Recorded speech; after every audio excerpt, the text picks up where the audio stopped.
ایک نوجوان لڑکا، اس کا نام تھا محمد محسن، ڈاکٹر تھا وہ لڑکا میرے پاس مجھ سے ملنے کے لیے آیا۔ خوبصورت نوجوان لڑکا تھا، فیس بک کے اوپر اس کی آئی ڈی بھی ہے۔ مجھ سے دعا سلام ہوئی، حال چال ہوئی، باتیں ہوئی، اس نے میرا موبائل نمبر بھی لیا۔ اور آج میں فیس بک کھول کر کے کیا دیکھ رہا ہوں کہ 3-4 دن سے وہ لڑکا بیمار تھا، اس کو ڈینگو ہوا تھا اور کل اس کا انتقال ہو گیا۔ نوجوان لڑکا، 20 سے 25 سال کی عمر ہے میرے بھائیوں، دیندار ہے، با اخلاق ہے، ملنسار ہے۔ ایک بیماری آتی ہے اور ایک جھٹکے میں اس کو لے کے چلی جاتی ہے۔ سب ٹھاٹ پڑا رہ جائے گا جب لاد چلے گا بنجارا۔ میرے پیارے ساتھیوں، موت کا فرشتہ کبھی بھی ہمارے پاس آ سکتا ہے۔ وہ یہ پوچھ کر کے نہیں آئے گا کہ عبدالغفار صاحب آپ کے گھر والوں کو آپ کی ضرورت ہے، آپ کے بچوں کو آپ کی ضرورت ہے، آپ کی بیوی کو آپ کی ضرورت ہے۔ وہ یہ بھی نہیں پوچھنے آئے گا کہ ابھی آپ کو تو دنیا کے لیے بہت کچھ کرنا ہے، ابھی آپ کی عمر ہی کیا ہے، موت تو اپنے ٹائم پر آ جائے گی، اور جب موت آئے گی تو پھر ہم کو نیکی کرنے کا موقع نہیں ملے گا، پھر توبہ کرنے کا موقع نہیں ملے گا، پھر سدھرنے کا موقع نہیں ملے گا۔ او نماز سے دور میرے ساتھیوں، نماز کی پابندی شروع کر دو اس کے پہلے کہ موت کا فرشتہ آپ کے پاس آ جائے۔ او حرام کام میں ڈوبے میرے بھائیوں، حرام طریقے چھوڑ دو، اللہ کے دین کی طرف آ جاؤ اس کے پہلے کہ موت کا فرشتہ آپ کے پاس آ جائے۔ اللہ نے فرمایا حتی اذا جاء احدهم الموت قال رب ارجعون۔ جب موت کا فرشتہ آتا ہے، جب موت کا ٹائم آتا ہے تو انسان یہ کہتا ہے کہ اے اللہ مجھے ایک چانس اور دے دے، ایک ٹائم اور دے دے، ایک بار دنیا میں اور بھیج دے۔ قال رب ارجعون، اے اللہ ایک موقع تو مجھے اور دے دے، اس لیے نہیں کہ مجھے اپنی لڑکی کی شادی کرنی ہے، اس لیے نہیں کہ مجھے اپنا مکان بنانا ہے، اس لیے نہیں کہ مجھے اپنا بزنس سیٹ اپ کرنا ہے، اس لیے نہیں کہ مجھے گورنمنٹ جاب کرنی ہے، لعلی اعمل صالحا، اے اللہ مجھے موت کا اندازہ نہیں تھا، میں نے ساری زندگی گناہ کیا ہے، میں نے نافرمانی کیا ہے، میں نے تجھ کو ناراض کیا ہے، اے اللہ تو ایک چانس اور مجھے دے دے، لعلی اعمل صالحا، میں وعدہ کرتا ہوں میں نیک عمل کروں گا، میں تجھے راضی کرنے والا عمل کروں گا، میں ایسا عمل کروں گا جس سے تو راضی ہو جائے۔ یہ کب کہے گا انسان؟ موت کو دیکھنے کے بعد کہے گا۔ اللہ فرمائے گا کلا، ایسا کبھی نہیں ہو سکتا، انہا کلمۃ هو قائلها، اے میرے بندے یہ تو بس تیرے منہ سے نکلنے والی ایک بات ہے، تو آج کہہ رہا ہے، اگر ہم تجھے دوبارہ دنیا میں ڈال دیں گے پھر تو وہی کام کرے گا، یہ تو بس تو بات ہی بات کر رہا ہے۔ وَمِن وَرَائِهِمْ بَرْزَخٌ إِلَىٰ يَوْمِ يُبْعَثُونَ، اور اے میرے بندے اب تیرے پاس موت کا ٹائم آ چکا ہے، اب تو تجھے برزخ میں جانا ہے، اب تو تجھے قبر میں جانا ہے، اب تجھے دنیا کی کوئی طاقت روک نہیں سکتی ہے۔ موت وہ چیز ہے میرے بھائی، آج تو ہم اور آپ اتنے کٹھور دل ہو چکے ہیں کہ قبروں کو دیکھ کر کے اور موت کو دیکھ کر کے بھی ہمارے رونگٹے کھڑے نہیں ہوتے، ہمیں موت یاد نہیں آتی۔ قبرستان میں بیٹھ کر کے لوگ جوا کھیلتے ہیں، قبرستان میں بیٹھ کر کے لوگ شراب پیتے ہیں، قبرستان میں بیٹھ کر کے لوگ حرام کام کرتے ہیں، اتنا سخت دل ہو چکا ہے انسان۔ ارے قبرستان تو وہ جگہ ہے جہاں پر ہمارے باپ دادا دفن ہیں، ہمارے مردے دفن ہیں، اور قبرستان وہ جگہ ہے جہاں دیکھ کر کے ہم کو موت یاد آنی چاہیے۔ اللہ کے نبی کہا کرتے تھے او لوگوں میں نے تم کو قبرستان جانے سے منع کیا تھا، میں نے تم کو قبروں کی زیارت سے منع کیا تھا، لیکن تم قبروں کی زیارت کیا کرو، تم قبرستان جایا کرو، فَإِنَّهَا تُذَكِّرُكُمُ الْآخِرَةَ، اس لیے کہ قبرستان جانے سے موت کی یاد آتی ہے، آخرت کی یاد آتی ہے۔ ابن ماجہ کی روایت ہے، ایک انصاری صحابی کا جنازہ ہے، جنازے کو قبر میں اتارا جا رہا ہے، اللہ کے نبی ایک سائیڈ میں بیٹھے ہوئے ہیں، آپ کے صحابہ بھی آپ کے ساتھ بیٹھے ہوئے ہیں، اللہ کے نبی بالکل خاموش ہیں، صحابہ بھی بالکل خاموش ہیں، اور جنازے کو قبر میں اتارا جا رہا ہے۔ اللہ کے نبی کی آنکھوں سے آنسو بہنے لگتے ہیں، اللہ کے نبی رونے لگتے ہیں، اور اتنا روتے ہیں اتنا روتے ہیں حتیٰ بلت سرا، آپ کے آنسوؤں سے وہاں کی زمین تر ہو جاتی ہے، وہاں کی زمین بھیگ جاتی ہے، اور آپ یہ فرماتے ہیں لمثل ھذا فاعدوا یا اخوانی، اے میرے صحابہ اس قبر میں تم کو جانا ہے، اس قبر کی تم تیاری کرو، یہاں تم سب کو آنا ہے، اس جگہ کی تم تیاری کر لو۔ قبر میں کیا کام آئے گا میرے بھائی؟ ہمارے بچے تو ہمارے کام نہیں آئیں گے، ہماری بیوی تو ہمارے کام نہیں آئے گی، ہماری دولت ہمارا مال ہمارے کام نہیں آئے گا۔ وہاں اگر کام آئے گا ہمارے اعمال کام آئیں گے، ہماری نیکیاں کام آئیں گی، ہم نے اللہ کی بارگاہ میں اگر توبہ کیا ہے تو ہماری توبہ کام آئے گی۔ عثمان غنی رضی اللہ تعالیٰ عنہ جب کسی قبر کے پاس سے گزرتے تھے زارو قطار رونے لگتے تھے، آنکھوں سے آنسو بہنے لگتے تھے۔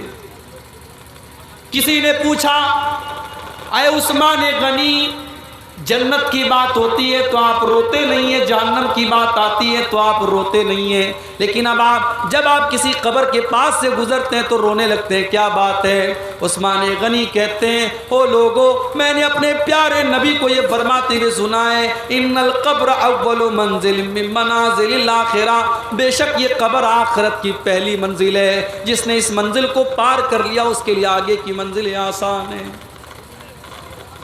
میرے پیارے ساتھیوں، آج بڑے بڑے علماء دنیا سے جا رہے ہیں، جو اللہ کے نیک بندے جن کی دنیا کو ضرورت ہے آج وہ دنیا سے جا رہے ہیں۔ آپ کے بہار کی سرزمین کے مدھوبنی کے رہنے والے علامہ عزیر شمس رحمۃ اللہ علیہ، جو آپ کے اسی بہار کے سپوت تھے، ہمارے بنارس سے جامعہ سلفیہ سے انہوں نے تعلیم حاصل کی اور پوری زندگی مکہ مکرمہ میں رہے اور وہیں دین کی خدمت کرتے رہے، بہت بڑی بڑی کتابیں لکھی، آج وہ بھی اللہ کو پیارے ہو گئے۔ آج بڑے بڑے علماء دنیا سے جا رہے ہیں۔ میرے پیارے ساتھیوں، وہ لوگ تو اللہ کے نیک بندے تھے، ہمارا اور آپ کا کیا حال ہوگا؟ ہماری اور آپ کی زندگی تو گناہوں میں گزر رہی ہے، اللہ کی نافرمانیوں میں گزر رہی ہے، غلط کاموں میں گزر رہی ہے۔ میرے پیارے ساتھیوں، اس سے پہلے کہ موت کا فرشتہ ہمارے پاس آئے، ہم موت کے بعد کی تیاری کر لیں۔ اللہ کے نبی سے پوچھا گیا اے اللہ کے نبی، سب سے افضل مومن کون ہے؟ افضل کا مطلب سرووتم، سروشریشٹھ، سب سے اچھا۔ اللہ کے پیارے نبی سے پوچھا گیا کہ سب سے بہترین مسلمان کون ہے؟ آپ نے فرمایا احسنہم خلقا، جس کا اخلاق سب سے اچھا ہو، جس کا ویوہار سب سے اچھا ہو، جس کی بات چیت سب سے اچھی ہو، جو سب سے اچھے طریقے سے ملتا جلتا ہو، جس کا بیہیویئر سب سے اچھا ہو۔ پھر پوچھا گیا وَأَيُّ الْمُؤْمِنِينَ أَكْيَسْ، اے اللہ کے نبی سب سے بدھیمان کون ہے؟ سب سے عقل مند کون ہے؟ سب سے چتر کون ہے؟ سب سے چالاک کون ہے؟ اللہ کے پیارے نبی نے فرمایا اکثرہم ذکرا للموت واستعدادا لما بعدہ، سب سے زیادہ موت کو یاد کرنے والا اور موت کے بعد کی زندگی کی تیاری کرنے والا۔ آج ہم موت کو یاد نہیں کرتے، وہ موت جو ہمیں ہمارا انجام یاد دلاتی ہے۔ میرے پیارے ساتھیوں، ذرا اپنے نبی کی موت کا ٹائم یاد کرو۔ سوموار کے دن اللہ کے نبی کا انتقال ہوتا ہے، جمعرات کا دن ہے، ظہر کی نماز کا ٹائم ہے، اللہ کے نبی کمزوری محسوس کر رہے ہیں۔ آپ صحابہ سے کہتے ہیں کہ 7 الگ الگ کنویں کا پانی لایا جائے۔ 7 الگ الگ کنویں کا پانی لایا جاتا ہے اور اللہ کے پیارے نبی اس سے نہاتے ہیں، اس سے غسل کرتے ہیں۔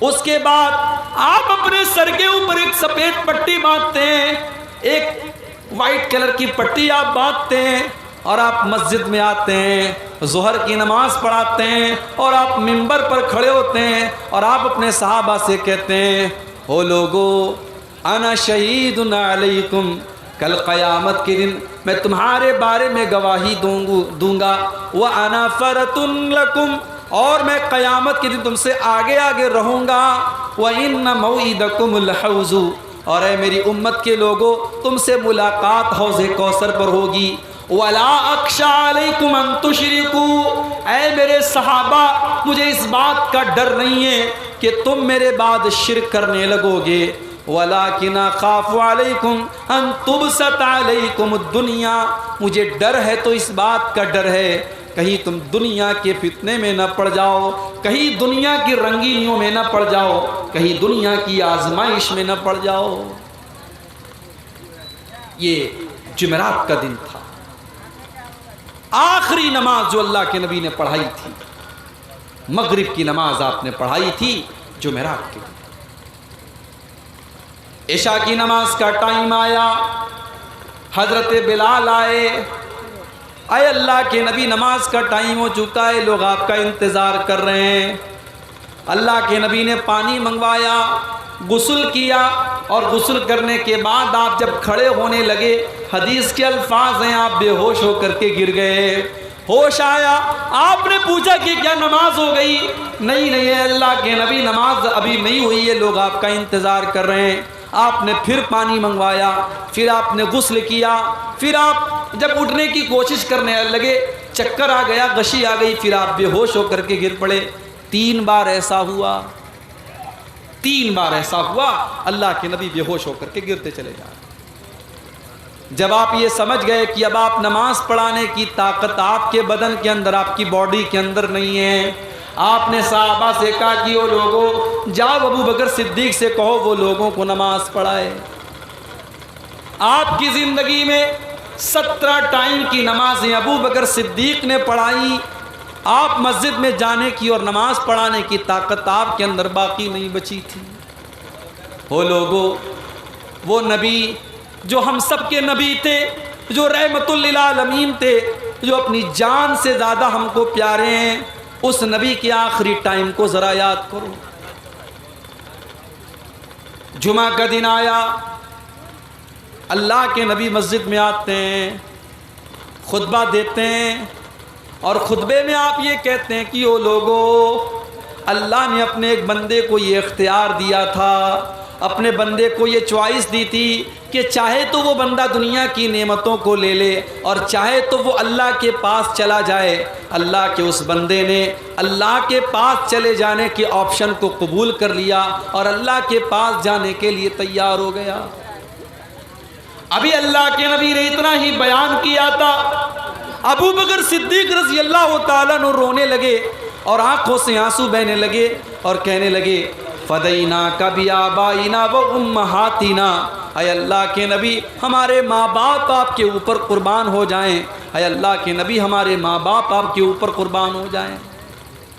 صحابہ کہتے ہیں ہمیں بڑی حیرت ہوئی کہ اللہ کے نبی تو ایک عام بات کر رہے ہیں، یہ بار بار کیوں حضرت ابو بکر رو کیوں رہے ہیں؟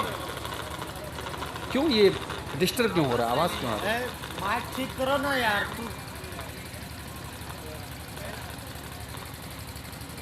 حضرت ابو بکر رو کیوں رہے ہیں؟ کیا بات ہے؟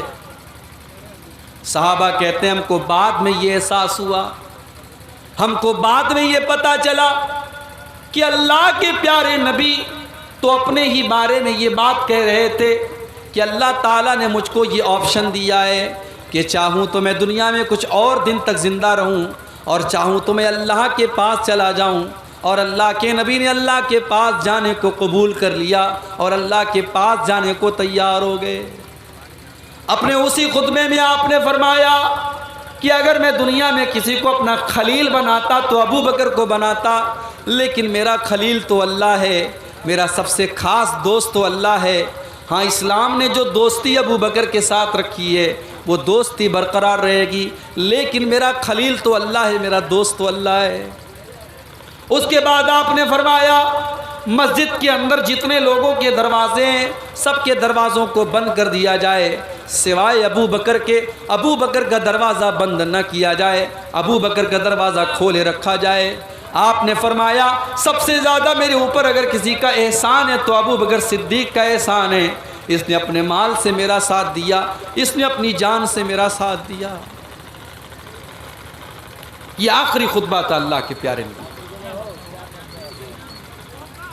سنیچر کا دن آیا, سوموار کے دن آپ کا انتقال ہوا, سنیچر کا دن آیا. آپ بے قرار ہیں, بے چین ہیں, بار بار چادر کو پھینک رہے ہیں, اوڑھ رہے ہیں, پھینک رہے ہیں. آپ نے اسی عالم میں فرمایا سوموار کے دن آپ کا انتقال ہو رہا ہے, سنیچر کا دن آیا. آپ بستر پہ لیٹے ہوئے, بے چین ہیں, بے قرار ہیں, بار بار اپنی چادر کو پھینک رہے ہیں, اوڑھ رہے ہیں, پھینک رہے ہیں. اسی بے قراری کے عالم میں اللہ کے پیارے نبی فرماتے ہیں لعن اللہ الیہود والنصارى اتخذوا قبور انبیائہم مساجد. اللہ کی لعنت تو یہود و نصارہ کے اوپر, انہوں نے اپنے نبیوں کی قبروں کو سجدہ گاہ بنا لیا, انہوں نے اپنے نبیوں کی قبروں کو مسجد بنا لیا. اللہ کے نبی اپنی امت کو بتا رہے تھے کہ وہ لوگوں میرے انتقال کے بعد میری قبر کے اوپر تم کوئی ایسا کام مت کرنا, میری قبر پر کوئی میلہ ٹھیلا نہ لگانا, میری قبر کے اوپر تم کوئی عرس مت کرنا, میری قبر پر تم آ کر کے سجدے مت کرنا. جو کام یہود و نصارہ نے کیا تھا وہ کام تم میری قبر پہ مت کرنا. میرے پیارے ساتھیوں, آج امت کو نبی کی محبت تو یاد ہے, نبی کی پیدائش تو یاد ہے, اور نبی کی پیدائش کے نام پر جشن تو یاد ہے, مگر آج امت کو اپنے نبی کی یہ وصیت یاد نہیں ہے. آج امت کا ایک بڑا طبقہ قبر پرستی میں مبتلا ہے.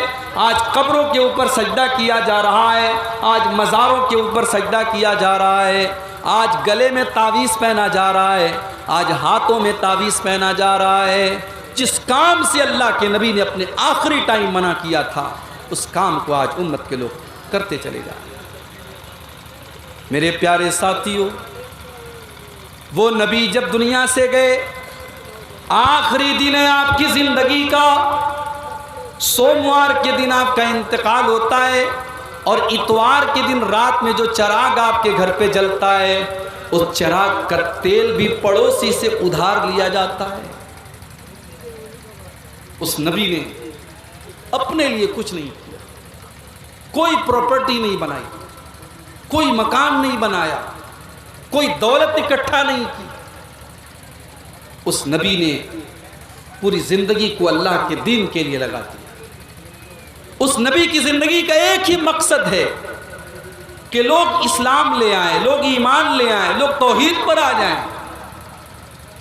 اللہ نے قرآن میں فرمایا فَلَعَلَّكَ بَاقِعٌ نَفْسَكَ عَلَىٰ آثَارِهِمْ إِن لَّمْ يُؤْمِنُوا بِهَٰذَا الْحَدِيثِ أَسَفًا. اے نبی, اگر یہ لوگ ایمان نہیں لاتے تو کیا آپ اپنی جان دے دیں گے؟ آپ اپنی جان کو جوخم میں ڈال دیں گے؟ کیا آپ اپنی جان دے دیں گے؟ آپ لوگوں کے ایمان لانے کی اتنی چنتا کیوں کرتے ہیں؟ میرے پیارے ساتھیوں, نماز کی حالت میں اللہ کے نبی کے گلے میں عقبہ ابن ابی معیط آتا ہے اور چادر ڈال کر کے آپ کا گلا دبانے کی کوشش کرتا ہے. ابو بکر صدیق آتے ہیں اور اپنے نبی کی جان بچاتے ہیں اور کہتے ہیں اتقتلون رجلا ان یقول ربی اللہ, کہ او لوگو کیا تم اللہ کے نبی کو صرف اس لیے قتل کر دینا چاہتے ہو کہ وہ اللہ کو اپنا رب کہتے ہیں, وہ اللہ کو اپنا رب کہتے ہیں, اس اپرادھ میں اور اس جرم میں تم ان کو قتل کر دینا چاہتے ہو؟ وہ لوگو تم اتنے بڑے ظالم کیوں ہو؟ اللہ کے نبی نماز پڑھ رہے ہیں, ایک ظالم آتا ہے اور آپ کے اوپر اونٹنے کی اوجھڑی لا کے رکھ دیتا ہے, اونٹنی کی گندگی اور اونٹنی کی بچہ دانی لا کے رکھ دیتا ہے. اللہ کے نبی سجدے سے سر نہیں اٹھا پا رہے ہیں اور اللہ کا کوئی بندہ آتا ہے اور جب اس اوجھڑی کو ہٹاتا ہے تب اللہ کے نبی سجدے سے سر اٹھاتے ہیں. کتنی تکلیفیں سہی اس نبی نے، اور آج اس نبی کا آخری ٹائم ہے، اس نبی کے انتقال کا ٹائم۔ سوموار کا دن آتا ہے، فجر کی نماز کا ٹائم ہے، اللہ کے پیارے نبی اپنے کمرے کا پردہ ہٹاتے ہیں، سامنے ابو بکر صدیق نماز پڑھا رہے ہیں، صحابہ کرام پیچھے نماز پڑھ رہے ہیں۔ اللہ کے نبی اپنے حجرے کے دروازے سے یہ منظر دیکھتے ہیں، آپ کے چہرے پر مسکراہٹ آ جاتی ہے، آپ ہنسنے لگتے ہیں۔ صحابہ کرام نماز کی حالت میں محسوس کر لیتے ہیں کہ اللہ کے نبی اپنے کمرے کے دروازے پر کھڑے ہیں۔ صحابہ کہتے ہیں ہم کو یہ ڈر ہوا کہ کہیں ہماری نماز نہ خراب ہو جائے اور کہیں ہم نماز کو بیچ میں سے چھوڑ کے نہ بھاگ جائیں، اور ابو بکر صدیق رضی اللہ تعالیٰ عنہ بھی پیچھے ہٹنے لگے۔ اللہ کے نبی نے اشارہ کیا کہ اے ابو بکر تم نماز کو کنٹینیو رکھو، تم نماز کو جاری رکھو، اور آپ نے پردہ گرا دیا اور آپ نے پردے کو دوبارہ اپنی جگہ کر دیا۔ صحابہ کہتے ہیں کہ یہ آخری منظر تھا جو اللہ کے نبی نے اپنے صحابہ کا دیدار کیا تھا۔ نبی خوش ہو گئے، نبی کے چہرے پر مسکراہٹ آ گئی کہ میری امت میرے بعد بھی نماز پڑھ رہی ہے، نماز نہیں چھوٹی ہے، نماز جاری ہے۔ آج امت کو اپنے نبی کو جس چیز کی اتنی فکر تھی، نماز، آج امت کو نماز کی بھی فکر نہیں۔ رات رات بھر تقریریں سننے والے فجر کی نماز میں غائب ہو جاتے ہیں۔ گاؤں میں جلسہ ہو رہا ہے، جلسے میں ہزاروں کی پبلک ہے، مسجد میں چلے جاؤ تو 8-10 لوگ مشکل سے نماز میں ملتے ہیں۔ میرے پیارے ساتھیوں، آج تم نبی سے محبت کا دعویٰ کرتے ہو، نبی سے پیار کا دعویٰ کرتے ہو، اس نبی کو تو نماز سے اتنی محبت تھی، اتنی محبت تھی کہ وہ نبی کہا کرتے تھے جعلت قرۃ عینی فی الصلاۃ، نماز میری آنکھوں کی ٹھنڈک ہے، نماز میرے دل کا سکون ہے۔ جب اللہ کے نبی ٹینشن میں ہوتے تھے، پریشانی میں ہوتے تھے، حضرت بلال سے کہتے تھے یا بلال ارحنا بالصلاۃ، اے بلال تم جلدی سے اذان دے دو اور جلدی سے نماز کھڑی ہو جائے تاکہ میرے دل کو سکون مل جائے۔ میرے نبی کو نماز سے سکون ملا کرتا تھا۔ اللہ کے نبی جلدی کسی کے اوپر بددعا نہیں کرتے تھے، مگر جب آپ کی ایک مرتبہ عصر کی نماز قضا ہو گئی، دشمنوں سے لڑائی چل رہی تھی، جنگ خندق کا موقع تھا، اور لڑائی کے دوران آپ کی عصر کی نماز قضا ہو گئی، سورج ڈوب گیا، عصر کی نماز قضا ہو گئی، تو اللہ کے نبی کے منہ سے بد دعا نکل گئی۔ آپ نے فرمایا ملأ اللہ بیوتہم وقبورہم نارا، اے اللہ ان کے گھروں کو تو جہنم کی آگ سے بھر دے، ان کی قبروں کو تو جہنم کی آگ سے بھر دے۔ شغلونا عن الصلاۃ الوسطی، اے اللہ ان کی وجہ سے ہماری عصر کی نماز چھوٹ گئی۔ اتنی فکر تھی اللہ کے نبی کو نماز۔ آج ہم نماز نہیں پڑھتے، کیوں صاحب؟ ارے کام بہت ہے، کوئی بزنس کر رہا ہے، کوئی نوکری کر رہا ہے، کوئی جاب کر رہا ہے، کوئی کالج میں جا رہا ہے۔ میرے پیارے ساتھیوں، آپ اللہ تعالیٰ کو کیا منہ دکھاؤ گے؟ اللہ جب پوچھے گا میرے بندے تو 24 گھنٹے میں 5 بار میرے آگے ماتھا جھکانے کو بھی تیار نہیں تھا، میرے آگے سر جھکانے کو تیار نہیں تھا، تو اللہ اکبر کہہ کر میرے آگے نماز پڑھنے کو تیار نہیں تھا۔ میرے پیارے ساتھیوں، اللہ کو کیا منہ دکھائیں گے؟ یہ نماز نبی کی آنکھوں کی ٹھنڈک تھی، اور اپنے آخری ٹائم بھی اللہ کے نبی نے نماز کی تلقین کی اور نماز پڑھنے پر لوگوں کو ابھارا۔ آپ کی بیوی حضرت ام حبیبہ رضی اللہ تعالیٰ عنہ کہتی ہیں کہ جب اللہ کے نبی کا آخری ٹائم تھا، آپ کی زبان سے الفاظ نہیں نکل رہے تھے، آپ بے قرار تھے، بے چین تھے، تڑپ رہے تھے۔ آپ اس حالت میں اللہ کے نبی کی زبان سے کچھ الفاظ نکل رہے تھے، میں نے غور سے کان لگایا کہ سنوں اللہ کے نبی کیا کہہ رہے ہیں، تو اللہ کے نبی کی زبان سے الفاظ نکل رہے تھے، الصلاۃ الصلاۃ وما ملکت ایمانکم، او لوگو تم نماز کی پابندی کرنا، او لوگو تم نماز کی پابندی کرنا، اپنے غلاموں کا خیال کرنا، اپنی لونڈیوں کا خیال رکھنا، اپنے نوکروں کا خیال رکھنا۔ آخری ٹائم بھی اللہ کے نبی کو نماز کی چنتا ہے، نماز کی فکر ہے۔ اور آگے بڑھیے، سوموار کا دن ہے، آج آپ کی زندگی کا آخری دن ہے۔ آپ حضرت عائشہ کی گود میں سر رکھ کر کے لیٹے ہوئے ہیں۔ حضرت عبد الرحمن ابن ابو بکر آتے ہیں، ان کے ہاتھوں میں مسواک ہے۔ اللہ کے پیارے نبی کی نظر مسواک کے اوپر پڑ جاتی ہے۔ آپ اماں عائشہ کو اشارہ کرتے ہیں، اماں عائشہ سمجھ جاتی ہیں کہ آپ مسواک کرنا چاہتے ہیں۔ اماں عائشہ مسواک کو لے لیتی ہیں اور اپنے دانتوں سے مسواک کو نرم کرتی ہیں، اور وہ مسواک اللہ کے نبی کو ہاتھوں میں دے دیتی ہیں۔ اللہ کے آخری نبی مسواک کرتے ہیں اور بڑے بہترین طریقے سے آپ مسواک کرتے ہیں، اور اماں عائشہ کا لعاب، اماں عائشہ کا تھوک اللہ کے نبی کے تھوک کے ساتھ اس طریقے سے مل جاتا ہے۔ اور اس سے علماء نے یہ مسئلہ بھی نکالا ہے کہ جب کسی کو یہ احساس ہو جائے کہ اس کا آخری ٹائم ہے تو وہ مسواک کر لے، وہ اپنا منہ صاف کر لے، تاکہ اللہ تعالیٰ کیا اس حال میں جائے کہ اس کا منہ صاف ہو۔ آپ نے مسواک کیا، مسواک کرنے کے بعد آپ کے اوپر موت کی سختیاں آنے لگی، آپ کی پیشانی پر پسینے کی بوندیں چمکنے لگی، آپ کے اوپر تکلیف کے آثار نظر آنے لگے، آپ بے چین ہونے لگے۔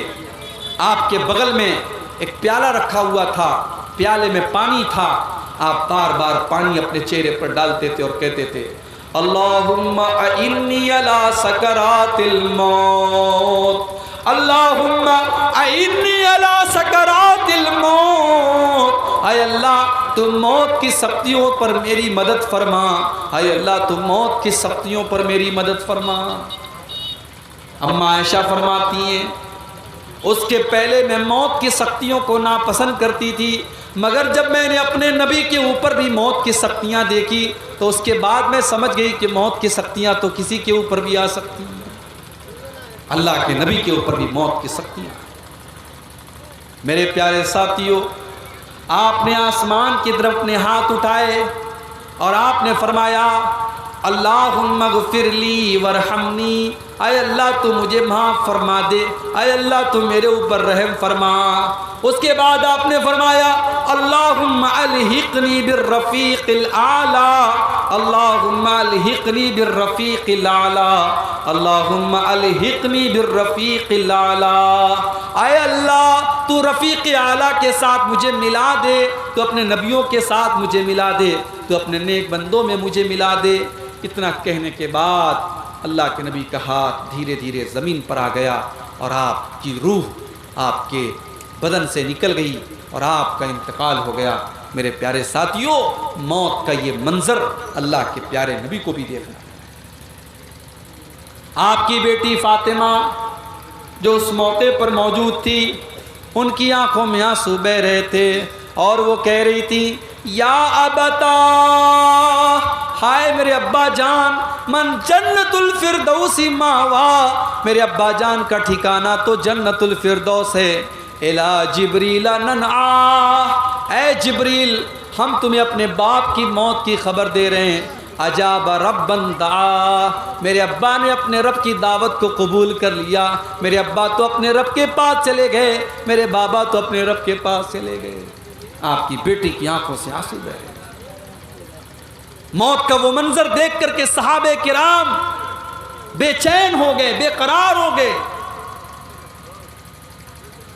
حضرت عمر فاروق رضی اللہ تعالیٰ تو ماننے کے لیے تیار ہی نہیں ہے کہ اللہ کے نبی کو موت آئی ہے، وہ تو یہ ماننے کو ہی تیار نہیں کہ ان کو موت آ سکتی ہے۔ حضرت عمر کہتے ہیں کہ وہ لوگوں، اللہ کے نبی کو موت نہیں آئی ہے، آپ زندہ ہیں، اور جیسے موسیٰ علیہ السلام کو اللہ تعالیٰ نے 40 دن کے لیے بلایا تھا، اللہ کے نبی کو بھی بلایا ہے آپ واپس آئیں گے، اور جو لوگ یہ کہہ رہے ہیں کہ آپ کو موت آ گئی ہے ان کے ہاتھ پیر کو وہ کاٹ ڈالیں گے۔ ابو بکر صدیق رضی اللہ تعالیٰ عنہ کو پتہ چلا، وہ بھی آئے، مسجد میں داخل ہوئے۔ حضرت عمر غصے میں کھڑے ہوئے تھے، حضرت ابو بکر نے ان سے کوئی بات نہیں کی اور ڈائریکٹ حضرت عائشہ کے کمرے میں چلے گئے۔ جب حضرت عائشہ کے کمرے میں گئے، سامنے اللہ کے نبی کی ڈیڈ باڈی ہے، اللہ کے نبی کا جسم اطہر ہے، آپ کی باڈی ہے، آپ کا شریر ہے، آپ کا جسم مبارک ہے۔ حضرت ابو بکر صدیق آتے ہیں اور اللہ کے نبی کی پیشانی کو چوم لیتے ہیں اور روتے ہوئے کہتے ہیں کہ میرے ماں باپ آپ کے اوپر قربان ہو جائیں۔ اے اللہ کے نبی، سب کو ایک موت آتی ہے، وہ ایک موت آپ کو آ چکی ہے، اللہ تعالیٰ 2 موت آپ کو نہیں دے گا، ایک موت سب کو آتی ہے، وہ موت آپ کو آ چکی ہے۔ اس کے بعد آپ مسجد میں آتے ہیں، صحابہ کو اکٹھا کرتے ہیں اور اللہ کے نبی کے منبر کے بغل میں کھڑے ہو جاتے ہیں اور خطبہ دیتے ہیں، اور اس خطبے میں سورہ آل عمران کی یہ آیت پڑھتے ہیں، وَمَا مُحَمَّدٌ إِلَّا رَسُولٌ قَدْ خَلَتْ مِن قَبْلِهِ الرُّسُلُ۔ او لوگو، محمد تو اللہ کے رسول ہیں، آپ سے پہلے بھی دنیا میں بہت سارے رسول آئے ہیں۔ افَإِن مَاتَ، اگر آپ کو موت آ جائے، او قُتِلَ، یا آپ کو شہید کر دیا جائے، انقلبتم علی اعقابکم، تو کیا تم ایڑیوں کے بل پلٹ جاؤ گے؟ حضرت ابو بکر صدیق نے قرآن کی یہ آیت پڑھی اور اس کے بعد کہا، من کان یعبد منکم محمدا فإن محمدا قد مات۔ او لوگو، جو محمد صلی اللہ علیہ وسلم کی عبادت کرتا تھا وہ یہ کان کھول کر کے سن لے کہ محمد صلی اللہ علیہ وسلم کو موت آ چکی ہے۔ ومن کان یعبد اللہ، اور جو اللہ کی عبادت کرتا تھا وہ یہ جان لے کہ اللہ زندہ ہے اور اللہ کو کبھی موت نہیں آ سکتی۔ تو یہ اللہ کے نبی کی موت کا ایک منظر تھا جو میں نے آپ کے سامنے بیان کیا۔ تو میرے بھائیوں، موت کبھی بھی آ سکتی ہے، موت کے آنے کے پہلے اللہ کی بارگاہ میں سچی توبہ کر لو، اللہ سے معافی مانگو۔ اور یہ جتنی مصیبتیں ہمارے اوپر آ رہی ہیں، ہم مارے جا رہے ہیں، کاٹے جا رہے ہیں، کہیں قرآن جلایا جا رہا ہے، کہیں نبی کی توہین ہو رہی ہے، یہ ہمارے برے اعمال کا نتیجہ ہے، یہ ہمارے گناہوں کا نتیجہ ہے۔ اللہ نے فرمایا، ظہر الفساد فی البر والبحر بما کسبت ایدی الناس، زمین کے اندر، خشکی کے اندر، تری کے اندر، جہاں پر بھی تم کو بگاڑ نظر آ رہا ہے، او لوگوں، وہ تمہارے کرتوت کا نتیجہ ہے، وہ تمہارے گناہوں کا نتیجہ ہے۔ تو یہ گناہوں کا نتیجہ بڑا برا ہوتا ہے۔ بعض علماء نے لکھا ہے کہ جب میں کوئی گناہ کرتا ہوں تو اس گناہ کا اثر مجھے اپنی بیوی کے اخلاق میں نظر آتا ہے، مجھے اپنی سواری کے اندر نظر آتا ہے، سواری سے جا رہا ہوں، سواری پھسل جاتی ہے اور بیوی کے اخلاق میں کوئی کمی نظر آتی ہے، میں سمجھ جاتا ہوں کہ میں کوئی گناہ کر رہا ہوں۔ گناہ کا انجام ہمیشہ بھیانک ہوتا ہے۔ جب انسان کوئی گناہ کرتا ہے، کوئی پاپ کرتا ہے، اس کی روزی روٹی چھین لی جاتی ہے، اس کے مقدر کی روزی جو اللہ تعالیٰ لکھتا ہے وہ روزی چھین لی جاتی ہے۔ اللہ کے پیارے نبی فرماتے ہیں، ان العبد لیحرم الرزق بذنب یصیبہ، انسان کو جو روزی ملنے والی ہوتی ہے وہ روزی اس سے چھین لی جاتی ہے اس کے گناہ کی وجہ سے۔ اب آئیے آخری چیز بیان کرتا ہوں کہ گناہوں سے ہم کیسے بچیں۔ آپ نے گناہ کے بارے میں سن لیا، گناہ کے بھیانک انجام کے بارے میں سن لیا۔ اب آخری پوائنٹ پر ہم تھوڑی دیر بات کر کے بات ختم کریں گے، کیونکہ اب میں سمجھ رہا ہوں 3 بج چکے ہیں، اب آپ بھی جانے کے موڈ میں ہیں۔ بس اس کو تھوڑا سا آپ سمجھ لیجئے کہ گناہ سے بچیں گے ہم اور آپ کیسے۔ آپ نے دیکھا ہوگا بڑے بڑے ایئرپورٹ کے اوپر کیمرے لگے ہوتے ہیں۔ باغ ڈوگرا ایئرپورٹ پر آپ چلے جائیے، وہاں کیمرے لگے ہوئے ہیں ہر طرف۔ پٹنہ اسٹیشن پر چلے جائیے، کیمرے لگے ہیں۔ کٹیہار اسٹیشن پہ چلے جائیے، کیمرے لگے ہیں۔ کیمرے کیوں لگتے ہیں میرے بھائی؟ کیمرے اسی لیے لگتے ہیں تاکہ کوئی کرائم نہ ہو، کوئی جرم نہ ہو، کوئی چور چوری کرنے سے ڈرے کہ کیمرہ لگا ہوا ہے، کوئی کسی لڑکی کو چھیڑنے سے ڈرے، کوئی بدماش لڑکا، وہ سمجھ جائے کہ کیمرہ لگا ہوا ہے۔ اگر آپ گناہ سے بچنا چاہتے ہیں، آپ کو یہ معلوم ہونا چاہیے کہ اللہ تبارک و تعالیٰ نے بھی ایک کیمرہ ہمارے اور آپ کے اوپر لگایا ہے، اور یہ کیمرہ ایسا ہے جو 24/7 آن ہے۔ یہ کیمرہ کبھی بند ہونے والا نہیں ہے، یہ اللہ کا کیمرہ ہے۔ اللہ کے فرشتے ہر بات کو ریکارڈ کر رہے ہیں۔ وَإِنَّ عَلَيْكُمْ لَحَافِظِينَ كِرَامًا كَاتِبِينَ يَعْلَمُونَ مَا تَفْعَلُونَ۔ میرے بندو، ہمارے فرشتے تمہاری ایک ایک حرکت کو نوٹ کر رہے ہیں، ایک ایک عمل کو نوٹ کر رہے ہیں۔ تم اللہ سے کوئی چیز چھپا نہیں سکتے ہو، سب ریکارڈ ہوگا۔ میری ماں بہنوں، جو آپ کی زبان سے جو باتیں نکلتی ہیں، جو غیبت اور چغلی ایک دوسرے کی آپ کرتی ہیں، وہ غیبت اور چغلی بھی ریکارڈ کی جا رہی ہے، وہ بھی نوٹ کی جا رہی ہے۔ ما یلفظ من قول الا لدیہ رقیب عتید۔ میرے بندے، تیری زبان سے جو الفاظ نکلتا ہے وہ سارے کے سارے الفاظ ریکارڈ کیے جا رہے ہیں۔ تو دنیا کے کیمرے سے ہم ڈرتے ہیں، اللہ کے کیمرے سے کیوں نہیں ڈرتے میرے بھائی؟ کل قیامت کے دن اللہ کی بارگاہ میں اللہ کے کیمرے کی ساری ریکارڈنگ ہمارے سامنے رکھ دی جائے گی۔ ہم نے رات کو 12 بجے کمرہ بند کر کے اپنے باپ سے، اپنی ماں سے، اپنے بھائی سے، سب سے چھپا کر کے ہم نے جو غلط کام کیا تھا وہ بھی ہمارے سامنے رکھ دیا جائے گا۔